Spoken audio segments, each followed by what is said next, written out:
പുത്രൻ്റെയും പരിശുദ്ധാത്മാവിൻ്റെയും നാമത്തിൽ ആമീൻ.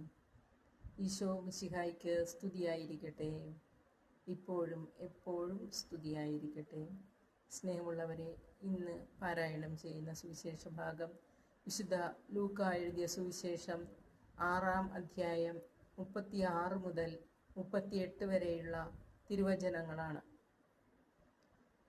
പ്രാർത്ഥനാപൂർവം നമ്മുടെ നിയോഗങ്ങൾ സമർപ്പിച്ച് നമുക്ക് വചനഭാഗം ശ്രവിക്കാം.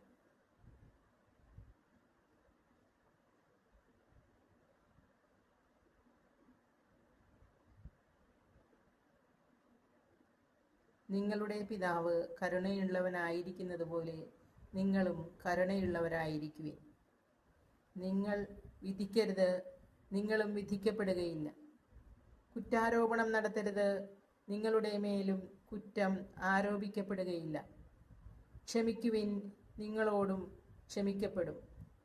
കൊടുക്കുവിൻ, നിങ്ങൾക്കും കിട്ടും.